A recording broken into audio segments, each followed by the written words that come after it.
Thank you. And thank you for coming. And as some of you may know that this is a part of my class, U.S.-China Relations. And the class is 50 minutes. So if some of you want to go to another class, you should just sit maybe at that corner so it's not disruptive for the whole thing, right? For the whole thing. And first, I want to introduce some people to you. And this is Dr. David Buckley. David Buckley is the interim director of Center for Asian Democracy. And I think Dr. Bob Sutter is going to talk first, and then questions and answers. And David Buckley will be in charge of questions and answers, right? Another person, this is Professor Charles Ziegler, and he is the director of Louisville Committee on Foreign Relations, and that organization is also a co-sponsor for this event, right? For this event, and those viewers online for the live streams can use the chat function to ask questions, and we will moderate the questions, right? And the talk takes place at the same time of my class, so that for 50 minutes, those who need to leave earlier should sit close to the back door, right? Let me introduce to you our speaker, and Dr. Robert Sutter. This is Dr. Robert Sutter from George Washington University. Okay, let's give him applause. The U.S.-China relationship has entered a new phase of competition with implications for security, economics, and technology. What are China's strategic global priorities, and how will American policymakers navigate this challenging period? Robert Sutter explains the policy implications of this crucial relationship. Robert Sutter is a professor of practice of international affairs at the Elias School of George Washington University.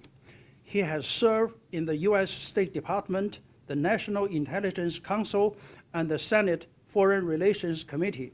Sutter has published 22 books and over 300 articles and several hundred government reports dealing with contemporary East Asian and Pacific countries and their relations with the United States. His most recent book is U.S.-China Relations, Perilous Past, Uncertain Present, and was published in 2022. So now we would like to invite Professor Sutter to give the talk. Yeah. Well, thank you all very much. Thank you very much, Professor Hua, for asking me to come to this meeting, and I'm very happy to be here. And Professor Ziegler and Professor Buckley, thank you for your help coming here from Washington to speak with you. And I welcome all of you here, and those of you online, I welcome you as well to listen to this talk. Ladies and gentlemen, this is the most important development in American foreign policy in the 21st century. We're in the midst of a tremendous change. And this is going to lead beyond the, we need to look at this very carefully and come to some judgment as to what it means and how we should think about it and what should be done.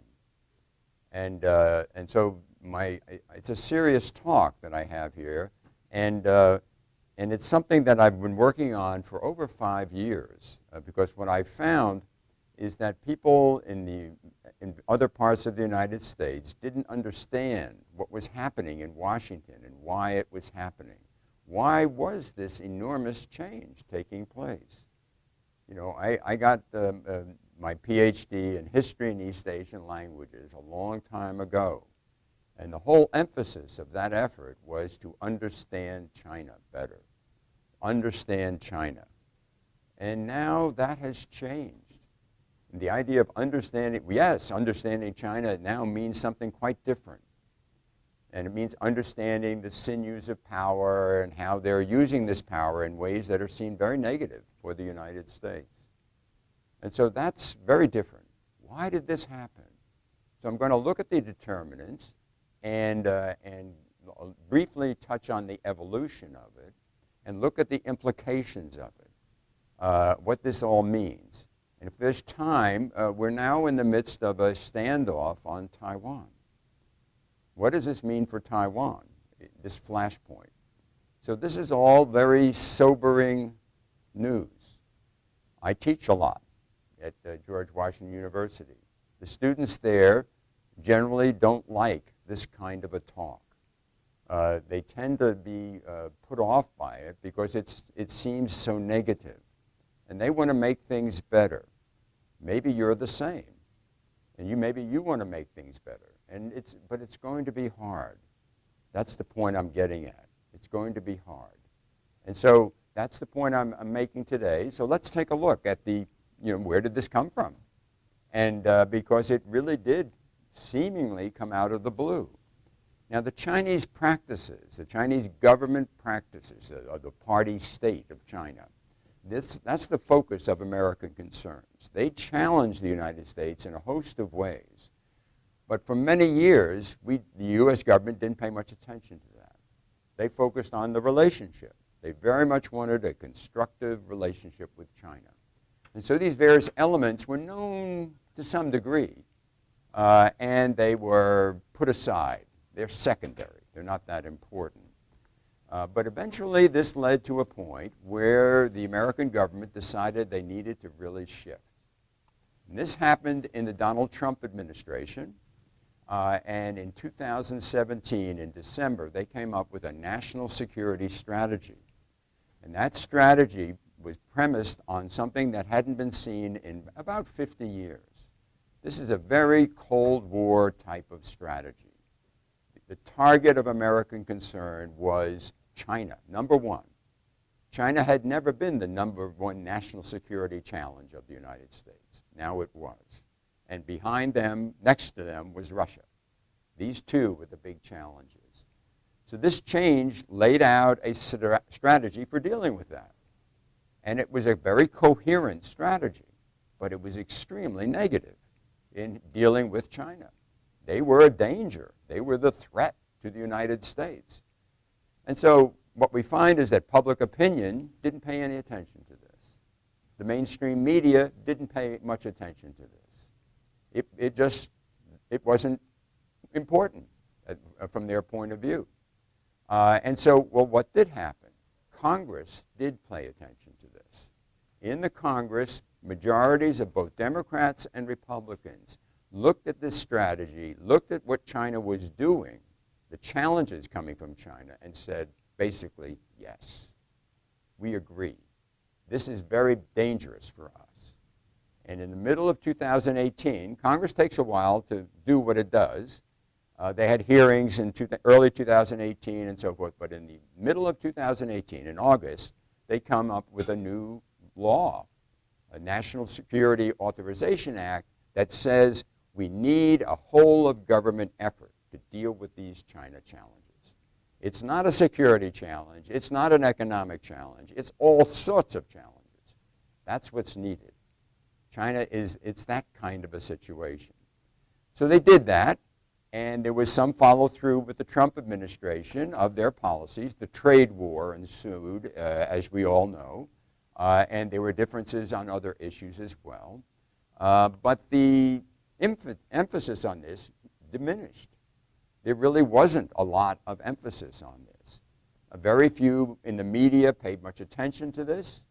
Public opinion was still saying, well, we want to get along with China. We don't like the Chinese government much, but we want to get along with them. And we want to have engagement and so forth. And state and local governments, same way. And so in this period, it was very poorly understood what was happening in Washington. So this was very much an inside the beltway sort of thing that was going on in Washington. In 2019, it was sort of drifting now. Here, the Trump administration was now in trade talks with China. President Trump himself was very erratic on this issue. He rarely talked about his strategy. He was interested in a trade deal. And the Chinese government was interested in working with him on the trade deal. That was something they could compromise on. Most other things they couldn't compromise on, or they wouldn't compromise on. And so that, in 2019, public opinion basically thought we should get along with China. And Trump was erratic, so there wasn't a lot of support. But Congress kept at it. These majorities in Congress kept going at this. And this will be very important going forward because the reasons for doing this were not because there was a wave of anti-China sentiment in the United States. They were not because there were powerful interest groups pushing China in this direction. Public opinion was for this. It was not that case at all. Why did they do it? And looking at it, they did it on the basis of their own personal calculations based on what they saw was happening. This is very significant because I worked for 24 years with the U.S. Congress. When members of Congress do this, this will probably last their lifetime. They're going to think this way for a long time. And changing their mind, once they do this kind of process, is going to be very difficult. So this is a driver of the process. But what about Trump? Well, he was erratic. Friendly to Xi Jinping, not friendly. What about Biden? What about the Democrats? What did they do in the campaign in 2019? They said very little about China. It wasn't important.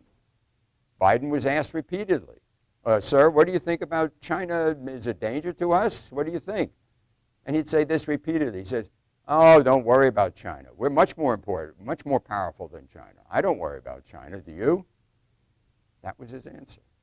Jake Sullivan. Does anybody know who Jake Sullivan is? This is a very inside Washington thing. Yes, sir. He's the National Security Advisor, very essential person in this administration.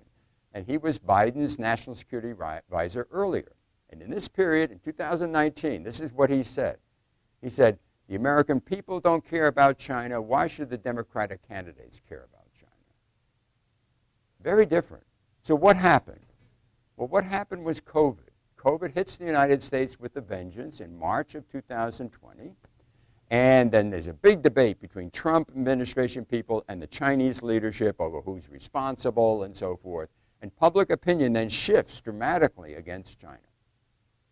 That occurs then. And the media is starting to really catch on to the policy and say, wow, maybe we should be doing these kinds of things with China.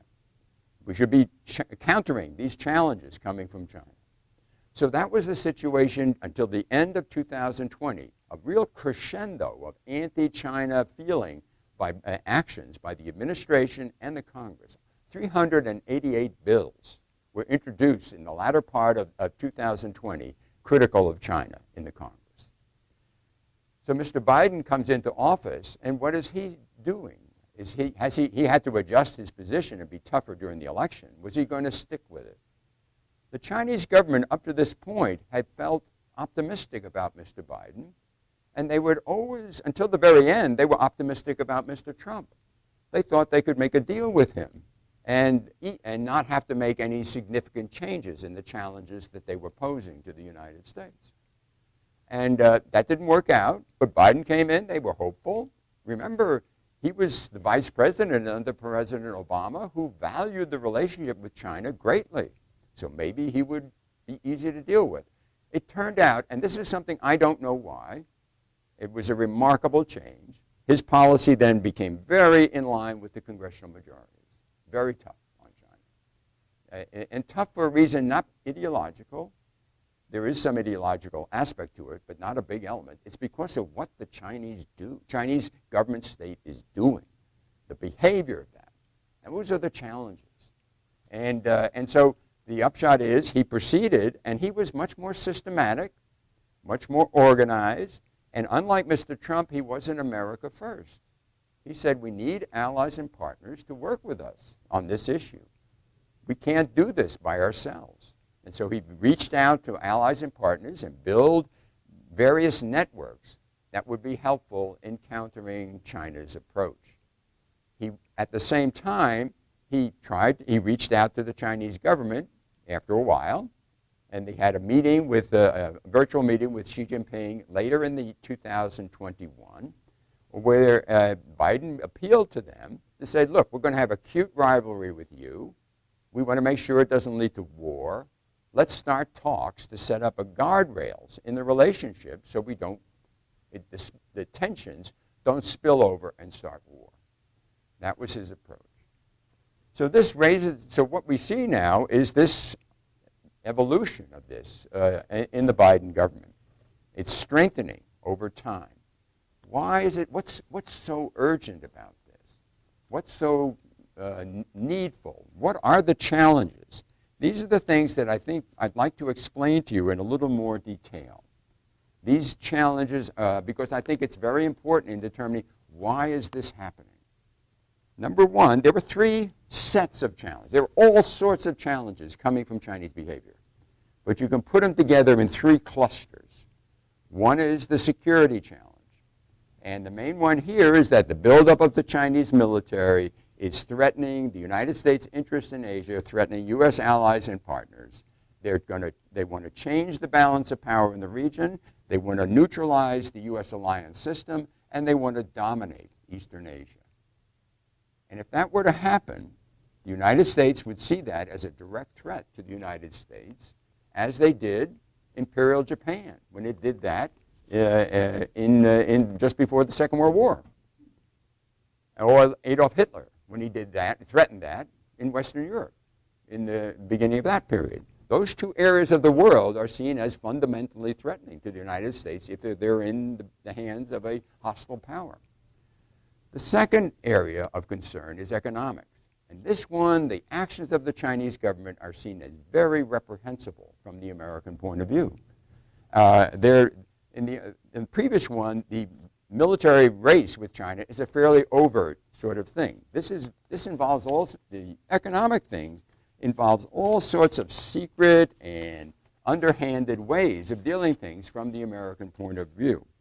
And so I can read, I have a talking points here which I can share with you, but it's basically the mode of operations on economic issues and is very difficult to take.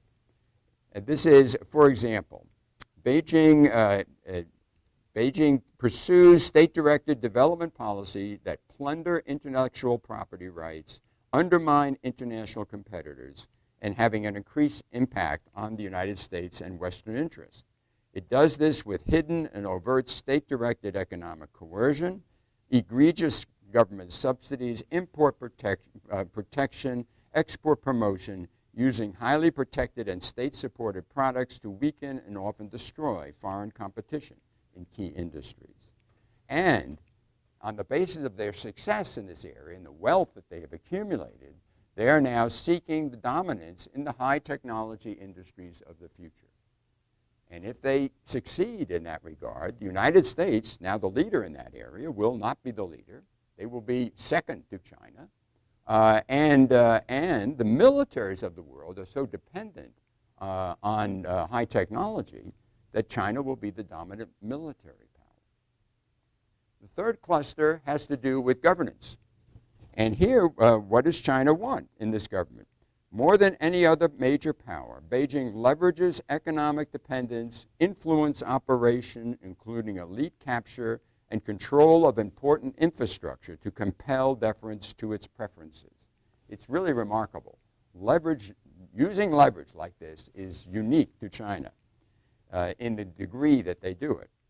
In the Indo-Pacific region, these practices are backed by intimidating Chinese military power. Chinese economic practices and what they want to do in this governance thing is to legitimate their expansionism in Asia, to legitimate their economic practices, and then in process they oppose the efforts to promote accountable governance, human rights, and democracy. They oppose the U.S. alliances seen impeding China's rise. They support the forceful foreign advances of Vladimir Putin's Russia and the rule of other authoritarian and often corrupt world leaders unaccountable to their people. Since 2018, those majorities in Congress and the people in the Trump government, not Trump himself, but the people in the Trump government, have seen two existential dangers, fundamental dangers to the United States. The first is if they dominate Asia. That's the first one. I think I've explained that. The second one is if they control the high technology industries. That would mean the United States would be subservient to China economically and also militarily. What that means to a member of Congress is China will dominate. The United States will be dominated by China. That doesn't go down well in Congress. That drives action. Few people say it this bluntly. You know, I briefed Congress over the years, and it's simplified, obviously. This is crude in a basic sense, but it's fundamental. It helps you understand why it's happening. Okay, what happens in 2022? The Russians invade Ukraine. They attack Ukraine. And the impact of that on this assessment of China is very negative, because China is seen as the main international enabler of Russian aggression in Ukraine. And so it hardens the policy very greatly. And this will have a tremendous impact in Europe. As Biden is building these allies and partners networks to counter Chinese challenges, he finds that now the Europeans are really changing their view. They were very ambivalent before. Now they're much less ambivalent. They see a direct connection between China and Russia, and they see a direct connection even with the Taiwan issue. In other words, that Russia is doing to Ukraine what China might do to Taiwan. And they see these as interrelated. And the result is they're a lot more cooperative and helpful to the United States as it sets up these efforts to counter these Chinese challenges. But then we have, and the Taiwan issue, therefore, rises in salience. And the Speaker of the House decides to visit Taiwan in August of 2022, Nancy Pelosi. And this leads to a major reaction on the part of the Chinese government with 4 days of live fire exercises. This is very illuminating if you're interested in how lasting will the U.S. effort be, because this leads to the first and most significant debate the United States has had publicly about this shift in China policy since it began. And all sorts of people got into the act here, and there was a lot of criticism of U.S. policy as being exaggerating the China threat, being too extreme in countering the China challenges, and leading to a danger of war. Many China specialists, very good China specialists, many of my friends, feel this way.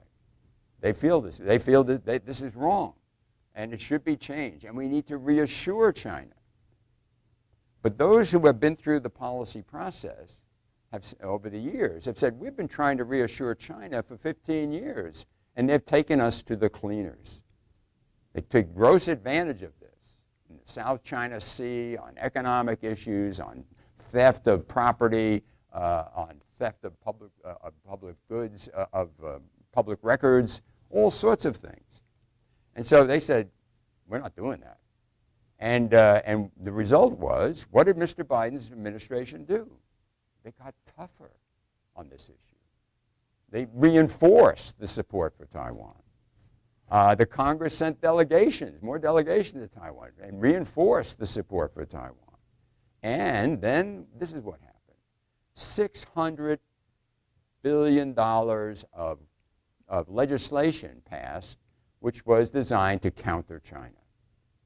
And the president was very happy with that. It's the CHIPS and Science Act, and it's the Anti-Inflation Act of August and September of 2020.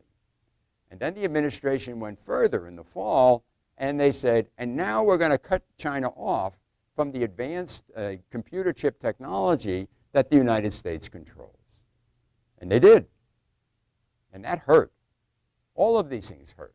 These are very meaningful actions to counter Chinese challenges, these various challenges that I've been talking about. And so Mr. Biden was riding high in many respects internationally. He was leading this coalition against Russia, very big coalition of forces. Europeans, of course, in the main, but some others as well, and many Asian countries. Not too many, but many. Well, a few, but important ones. let's put it that way, Japan, Australia in particular, that were working with him closely in this regard. At the G20 in Indonesia, he looked very salient, very powerful. He was able to go to the COP27 summit and say, look, we're doing a lot on climate change, which he was. That Anti-Inflation Act is $365 billion worth of stuff. That's a big deal. And China couldn't do that. China was burning more coal. They were in an opposite situation. And Xi Jinping had not been active internationally out of China. He just recently started ending COVID restrictions on his interaction and going abroad. So he was just getting started in his efforts internationally, and he was focused on this party Congress that would give him another 5 years of rule, which took place in October. And so the result is, at the various international meetings in November, Biden looked very strong. The U.S. measures against China were ever more increasing, and Xi Jinping was sort of on the back foot. The COVID demonstration took place in China at this time. The economy wasn't doing too well. And so they met. And Xi Jinping, up to this point, the Chinese government had said, we don't want your guardrail talks, Biden, until you change your policy. And they had all sorts of conditions for that. And the U.S. wouldn't do those conditions. It didn't happen. Xi Jinping says in November, we will do the talks. Let's begin the process. No conditions. He didn't say no conditions. They don't acknowledge their compromises when they make compromises like this. But that's what he did. So that was quite significant. And then the Chinese embassy in Washington was very busy telling the American people like me that the tough language that Xi had at the Party Congress of struggle against the West and so forth, he really didn't mean it. And that basically they were going to be nice to the West. And so they had this sort of cosmetic change. But fundamentally, China didn't change its position. It remained very hard on all sorts of issues. And then, but these talks that were going to take place were put aside because of the balloon incident that we were all familiar with. And so looking out, what can we forecast? Well, the Republicans are in control of the House of Representatives, and they have a special committee looking at China, and they are more critical of China than even perhaps the administration, but not too much. The administration and the Congress have, up to this point, have worked pretty effectively together, in tandem, I think in symbiosis in many cases between the two. And those majorities in Congress are Democratic as well as Republican. There are a lot of Democrats on that China committee. And so this is so we shouldn't, the committee gets a lot of attention, and other congressional action gets a lot of attention as grandstanding. There is a lot of that, but I think the fundamentals are continued efforts to counter China's challenges. The thrust of my talk today is they want to defend America. That's what they're trying to do.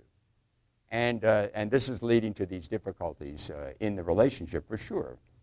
And so the overall outlook of the situation from my perspective is that you're going to have rising tensions for decades, a decade or two, for a decade.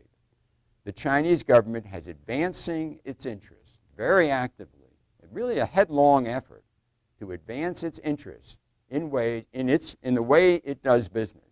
And the way it does business is seen as very reprehensible from the American point of view. And they're determined to continue that. And they are doing it. They do it incrementally. They're not like Vladimir Putin. They don't go in and invade somebody. They do it step by step, but they continue to do it. And for a decade, the U.S. let it happen. Didn't do much against it. So it was pretty easy. So if you're doing a calculation, what's likely to happen now, what's the U.S. doing? It's leading this coalition to take strong actions against China, to make it cost them in all sorts of ways. And does China like that? Of course not. They're very much opposed to this. And they take actions. What's going to happen? You're going to have a lot more tension. The U.S. is determined to move ahead, and China is determined to counteract that. And so this is the nature of the relationship right now. And so it makes people, my students, it makes them sad. You know, they don't like that. And it makes me sad. But this is reality. And so I have to share it with you. Okay, now I'd like to shift a little bit, we have time, to look at the Taiwan flashpoint. This gets a lot of attention. We know that the Chinese government is very committed to this Taiwan issue and very sensitive about this. And this is a complicated issue, and a lot of people don't understand the complications of it. But the danger of war over Taiwan has risen in the minds of many over the past couple of years. On the one hand, first of all, just briefly, you need to understand, why is the U.S. involved in this? It's far away, right? Why is it involved in this Taiwan issue? This goes back for 75, 80 years, why they're involved. And this has to do with the alliance we had with Chiang Kai-shek in the Second World War, support for him that failed, and the Civil War of China. And then during the Cold War, the first 2 decades of the Cold War, we had a very close alliance with Chiang Kai-shek's forces. And the United States, this was a big foreign policy success for the United States. The economic development of Taiwan occurred in large measure because the U.S. kept the situation secure, and it facilitated this economic development. And luckily, perhaps, this led eventually to a major democratization in Taiwan. So Taiwan is a very vibrant democracy. So this is seen as a sort of a success story for the United States government in its foreign assistance and foreign policy. But it had to be sacrificed in order to improve relations with Beijing. And that was needed under the Nixon administration at a time of being slowly but surely defeated in Vietnam, and the Soviet Union emerging as a peer competitor, direct danger to the United States militarily. And so China was very useful in that situation. But that understanding with China will be undermined by the end of the Soviet Union, by the end of the Cold War. And then the United States looks at China very negatively because of the Tiananmen crackdown in 1989, concurrent with this. Whereas Taiwan is now a democracy, moving toward more democratic, and so very favorable. But this situation, it has its ups and downs. But this situation recently has risen where the United States really values, really values the relationship with Taiwan. It's really, the U.S. government puts more emphasis on relations with Taiwan now than at any time I can think of since probably the 1960s, as far as a close relationship is concerned. I mean, Mr. Biden has said 4 times that if China attacks Taiwan, he will protect Taiwan. He's done that 4 times. That's amazing. And he's done other things as well. Why? Why is that? Number one, the People's Republic of China and the People's Liberation Army have been pressing the Taiwan government very heavily since 2016. A new government was elected at that time. The previous government for 8 years had been accommodating of China. Now the new government was not accommodating of China.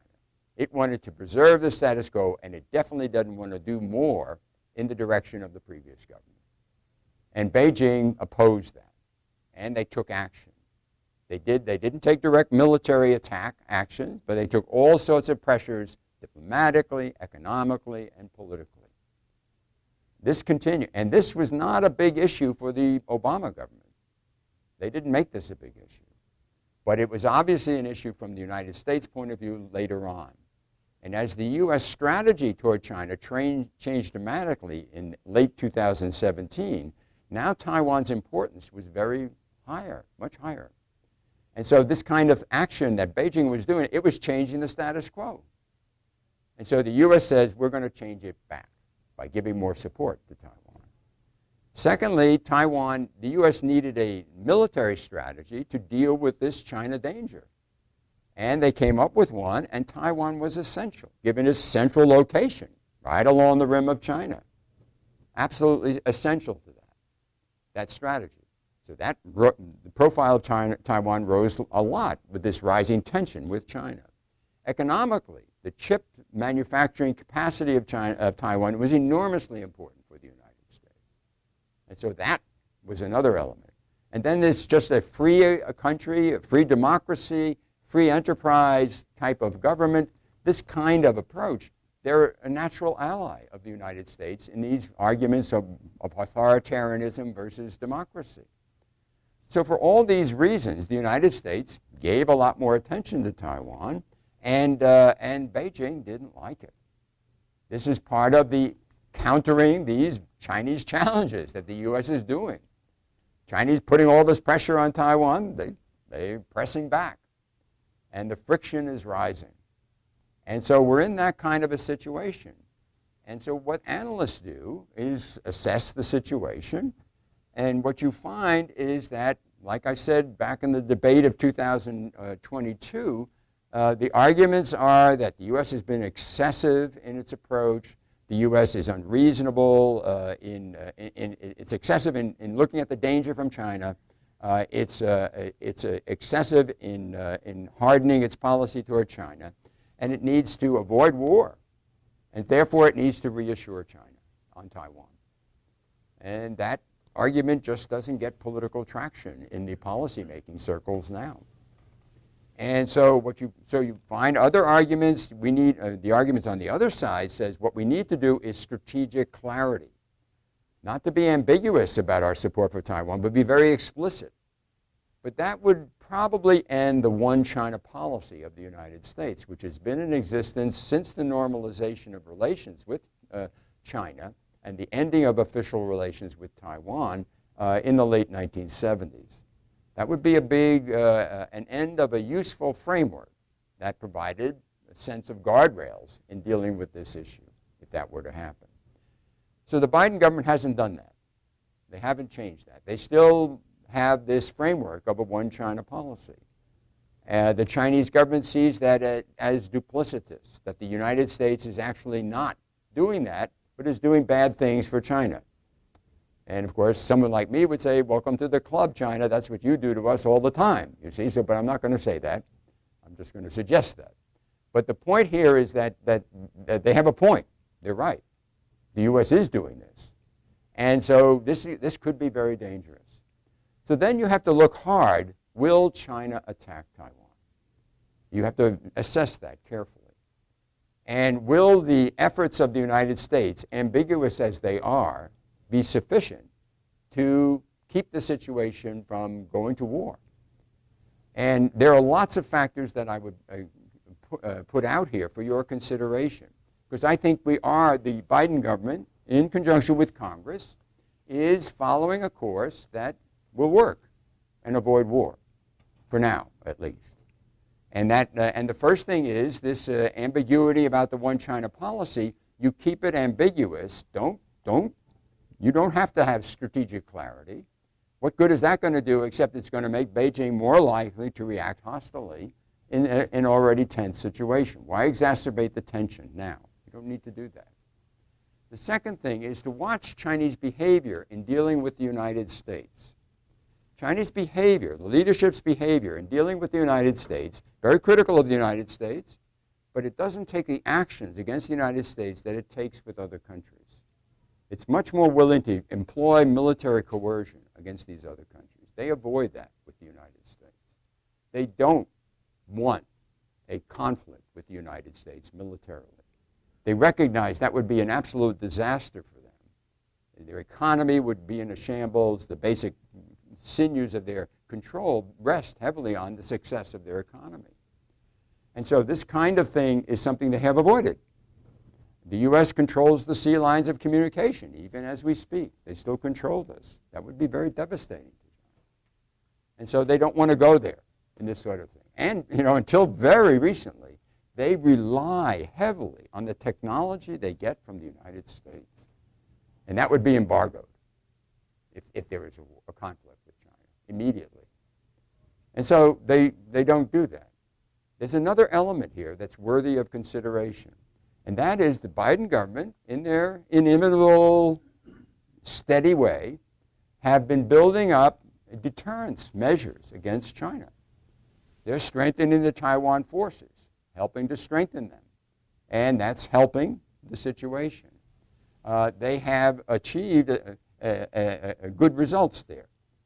In 20 years ago, when I was a national intelligence officer, the Taiwan issue was the main issue that I dealt with in China relations. There were other issues we were dealing with in East Asia and the Pacific, but Taiwan was the key one. We did 2 national intelligence estimates on that. And at that time, one of the first things you do when you consider this is who's going to be with the United States when we start fighting, right? Who's going to be there? And the point was, nobody. Nobody would be next to the United States. Not Japan. We didn't even know if the United States would be, Japan would permit us to use the bases in Japan, which is the first island, the first forces that the U.S. would deploy there against China in the Taiwan Strait. Today, that's very different. Australia will be there. Japan will be there. Probably Great Britain will be there. And watch Canada. I think they're going to be there. Now, is it going to be big forces? I think Japan is very important, and I think they're going to do a lot of substantive things. And Australia is pretty important. The British, maybe far away, maybe not so important. But it's more than that. They've gone to the European powers and said, look at your economy. Look how dependent you are on various things in East Asia, particularly relating to Taiwan. If they do this, if China does this, they're going to destroy that, and your economy is going to take an enormous hit. And you know something? They're trying to build up support for these people to employ the kind of sanctions that the U.S.-led group has deployed against Russia to deal with China. In this case, if they attack. And this is not a secret. Xi Jinping is aware of this sort of thing. It's another deterrent effort on the part of the United States. So in the main, when I look forward to this situation, let's see, did I cover? Oh, no, there's a couple other points. The premise of a lot of these things about the danger of Taiwan is that the Taiwan people will inexorably go toward more separation from the mainland. And that is false. The Taiwan people have been intimidated. They will not do this now. In other words, will they declare independence? And the short answer is no. If I were Xi Jinping's aide, I said, boss, you look at the situation, it's going to be really risky for you. If you have this war with the United States, bad consequences. And, sir, you don't have to do it. Taiwan is not going to go independent. The second thing that's premised on Taiwan is that the identity in Taiwan is going to just keep growing to be pro-independence. And I don't think that's true. This identity I've seen is very fluid. It's hard now. It's been hard since 2016, more or less. But think about the government from 2008 to 2016. That government was the most accommodating government in Taiwan toward China, and integrating Taiwan with China in many important ways. And in that first election in 2006, they had a pro-independence opponent, and this candidate, Ma Ying-jeou was his name, for the Kuomintang Party. He won by a landslide. And then in 2012, the current president of Taiwan, Tsai Ing-wen, representing the DPP party, and Ma Ying-jeou, then the president, running for re-election, he won by a landslide. So just keep that in mind. This can change. This identity is a new thing. People act like, oh, this is going to happen, this is going to... That is not true. And I think we have to remember that. So these are all factors that I put in my calculus to say, not now. I don't think it's going to happen now. So looking out, watch for more hardening from the U.S. on China. The main issues, there are many issues. The main issues is congressional oversight, looking at all this money we're spending, making sure that it's not falling into the hands of the Chinese. For example, this CHIPS Act has all this money going to various researchers trying to advance American chip technology. And if the Chinese are part of the team that does this, this is going to be very detrimental. And so I think the restrictions will be put there. And the other is the exceptions that are offered by various restrictions to various companies that are important in the United States. That has happened often in the past. And I think the Congress will make sure that that happens less. And then we're going to have more restrictions on the commercial side. The investment of the United States to China will be more restricted going forward. And the Biden government is planning all sorts of other restrictions dealing with quantum computing, pharmaceuticals, and other measures that will probably take place over this year, going forward. So that's the American side. And the Chinese side is Xi Jinping at the National People's Congress, Xi Jinping at the Chinese Communist Party. The National People's Congress was in March. The Chinese Communist Party Congress, it was in October, was preparing the Chinese apparatus for struggle with U.S. containment. So that's the picture going forward. It's not pretty. And I think we're just going to see a lot more struggle. So that's my report. I hope it's helpful to you to understand the driving forces here. It's not a sophisticated analysis. It's crude. The actions are crude. Congress is crude in many ways. They have to be. They can't be systematic. These committee jurisdictions make it very hard to do that. So they have jurisdiction over this issue. Well, let's do something here. And this issue. And the Biden government tries to integrate this more effectively, and I think they're doing a pretty good job of doing that. So I'll stop there, and I'm happy to take any questions you might have, and I welcome your comments as well as your questions. Thank you.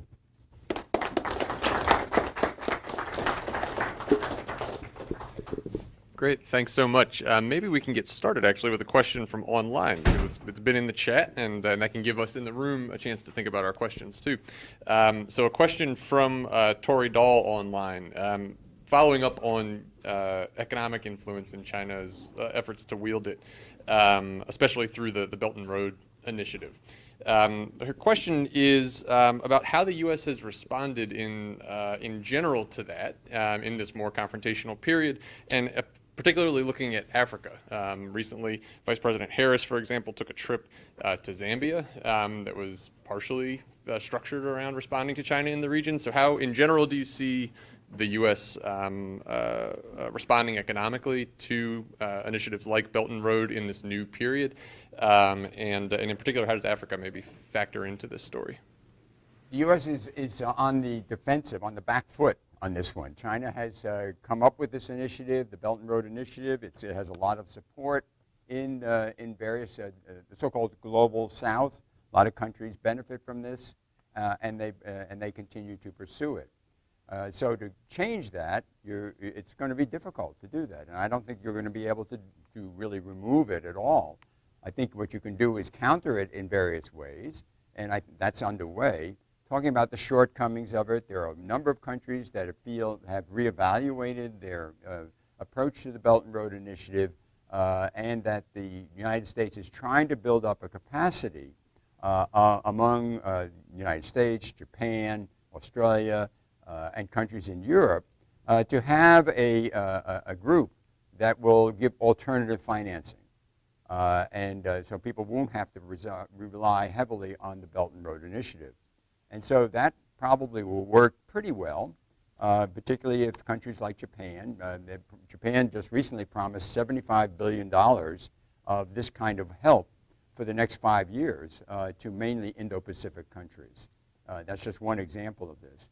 And they have a base, so we need to watch and see, but this is the advantage China has. It has a lot of hard currency, has a lot of reserves. They've been very profitable. And the U.S. doesn't have that. And so it has to find it. And it's putting money into things, as I've indicated. But competing in the Belt and Road Initiative, I'm not sure how they can compete very well economically. And I think, to a degree, I think they can let the consequences of the Belt and Road Initiative sink in to some of these countries. And it's already sinking into the countries that are in deep debt because of the Belt and Road Initiative. And because Beijing lent all sorts of money to countries that were too risky from a point of view of the West. The Western banks wouldn't go, and Western governments wouldn't support them because they were unsustainable. And lo and behold, they've turned out to be unsustainable. And so now what is going to happen? Who's going to fix this?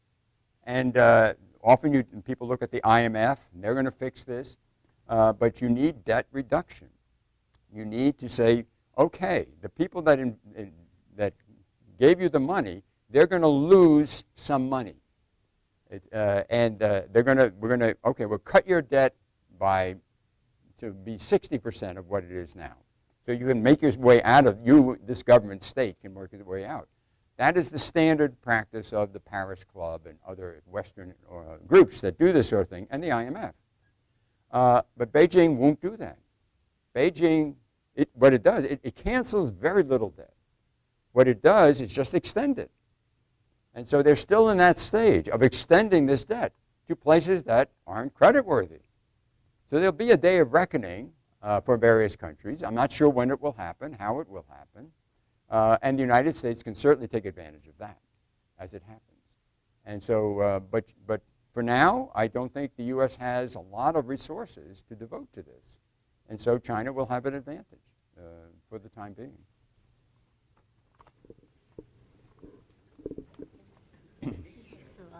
I actually got the most that is within the U.S. I'm Congress. not sure that's working. Would you? It's for the online. Oh. Let's do this. But can you still use it because online they can hear you? Oh, good. Yeah. So what I got the most from your presentation is that within the U.S. Congress, those China faction, despite the public opinion and the people's, popular media, what people think, they were always cautious about China's expansion, right? Military, economically, also it's a different model of governance. And then the change, the global situation like COVID, the war, gradually the consensus of this China experts in the Congress was gradually shared by media and then extend to public opinion. But my concern is this, is there just one group of congressmen who see China as a threat? Was there a counterfaction? They see, it is possible to have a more like multilateral order. Right. We could even work with China. Mm-hmm. Or if suppose, right, in the next few years, the economy pick up, the war stopped, will that voice triumph over the conservative? Yeah. That's my concern, because you see the congressmen, they always bickered. I just don't believe the Congress have only one voice. They don't have one voice? Yeah, I think your notion of a anti-China faction in the Congress is incorrect. It's much broader than that. The Chinese government, for the longest time, could not understand. They depicted all of this happening in Congress as a bunch of hawks in China, in Congress, pushing this type of thing. The hawks are there. They're pushing this. But it's very broad.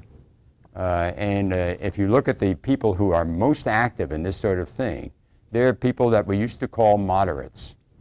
These are people who used to deal very closely with China, people who are, and very well-informed people. And the best example of that is my senator. His name is Mark Warner, and you probably haven't heard of him. But he was the governor of Virginia. He was a business person who in high technology industries. He was very involved with China, very concerned about improving the relationship with China. And he's been on the Senate Intelligence Committee for 7 years, and he's been the chair or the ranking Democrat for 5 years. And he's totally changed his view. He says this is if we don't do this, this is a Sputnik moment, is the way he puts it. He doesn't make too many speeches, but if you have a chance, read his speeches. He captures, I think, a lot of what's happened in China. He's a moderate Democrat and very centrist guy. Compromises all the when Biden needs somebody to compromise with somebody, Warner is the guy that he goes to in many cases. And so that's the factor. That's what's so striking about this. It isn't. You know, Marco Rubio is critical of China all the time, right? But these others, no. And Warner works with Marco Rubio. He's the senator from Florida, very critical of China, longtime critic. And so the result here is this agreement that this is a very bad situation for the United States. These circumstances are very bad, and we've got to defend ourselves. And so that's Warner really captures that very well, I think. And so people have asked him, why did you change your position? He says, I had too many intelligence reports. I've seen too much. So, am I guess right to say that it's Xi Jinping's top-line policy provoke the moderate to switch to the hawks? Yes, the challenges. And the process is this. At one level, the Americans had some understanding of what these challenges were, but they really didn't investigate them very much. And as they look into a whole range of things, they find Chinese challenges in all of these areas. It's very multifaceted. And so it's, and I keep digging myself. And for example, balloons. Where did that come from? Why are they doing that? You know, spying balloons. It's not just to us, they do it all over.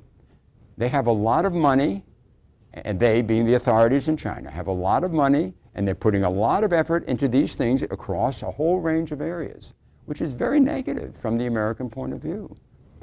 And so it's very hard, but the rhetoric coming from China is, we want to get along, we want to have peace and development, and whenever some of these charges are raised, they deny it. Or they try to disguise it, or they try to hide it.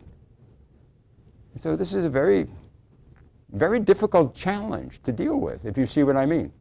And so so the frustration with that, I think, is quite high in Washington. Thank you for this excellent report. I learned a lot. So in a general sense, I'm an anthropologist, specializing on China. So I know quite well on the Chinese side. On the U.S. side, what you have presented seems to be, to me, a little bit too coherent. I agree with you that on the Congress side, it's pretty crude in terms of the policy toward China. Is pretty crude in the sense that a lot of politicians are kind of what they're doing. Some are articulating clear policies. Some are just purely pandering, right? They just, using all kinds of language, like Marco Rubio, and Ted Cruz just, a couple weeks ago, saying that China has a 1,000-year plan to destroy America. As a governor of South Dakota is saying China has a 2,000-year plan to destroy America. This is just ridiculous. These people, it's just pandering, right? So you have a lot of that kind of politicians in Congress and saying all kinds of stuff.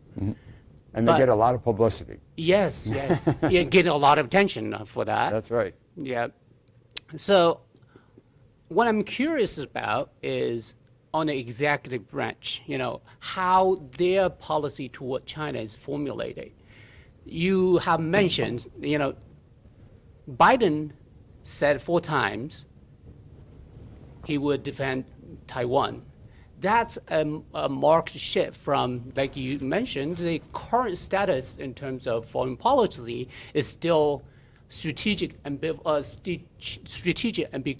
Right. Now, and people, supposedly have to try to rein Biden in a bit. So it seems that there are, different people have different takes on what's the best approach to the bilateral relationship. And of course, there are other terms being used. In fact, now U.S. is developing a strategic competition with China. Before it was strategic engagement with China. So you have all these kind of various policies seem to be proposed to the executive branch, and how that really, can you delve a little deeper into that, how that their policy is being formulated? In my mind, seems that right now, the problem with the United States is that we don't have a coherent policy toward China, and that makes the Chinese more anxious, and they don't really quite know how to respond to various actions taken by various politicians in the United States. Great points. Great points. The grandstanding in Congress, you're absolutely right. Congress does that, and the people you mentioned are, although Rubio is very consistent. Rubio, that's not a grandstanding. That's him. But the others are, yes, you're right. That characteristic, and so the rhetoric can be obscuring the situation.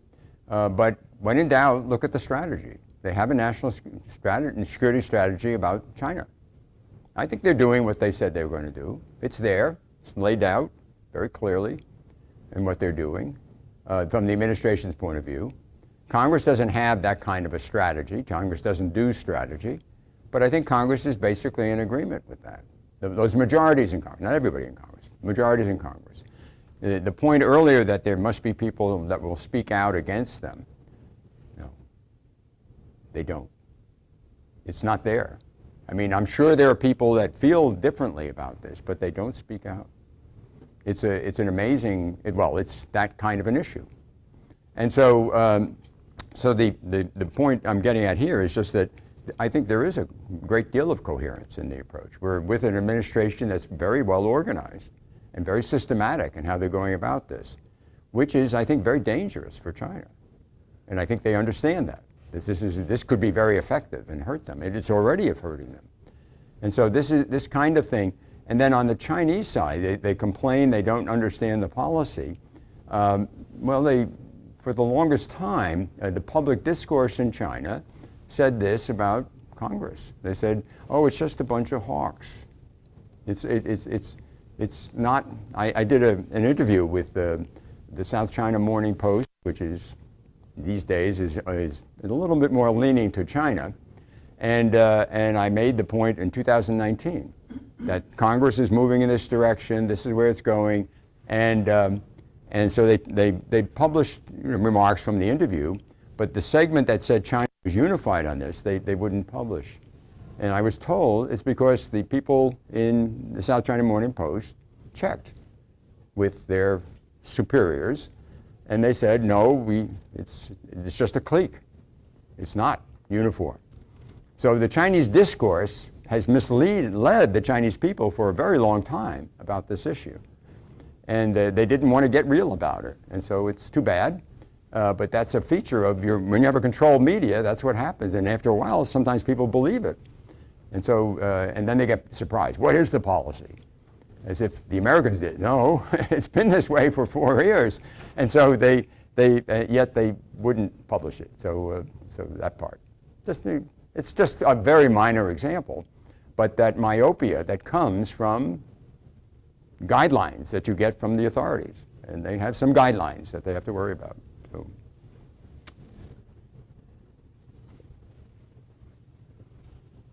Maybe I'll ask just a last question if no one else has one for right now. So you mentioned the Russian invasion of Ukraine and kind of how that has changed China's international strategic situation. I'm curious if you could elaborate on that a little bit more, and especially, do you sense that there are divisions within the sort of security sector of China over how to manage the situation that Russia has now sort of put on the table?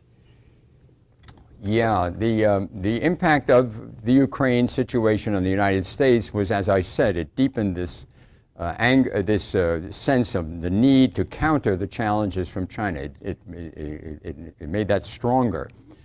China was seen as very much linked to this situation, and the focus on Taiwan really got reinforced by this action as well.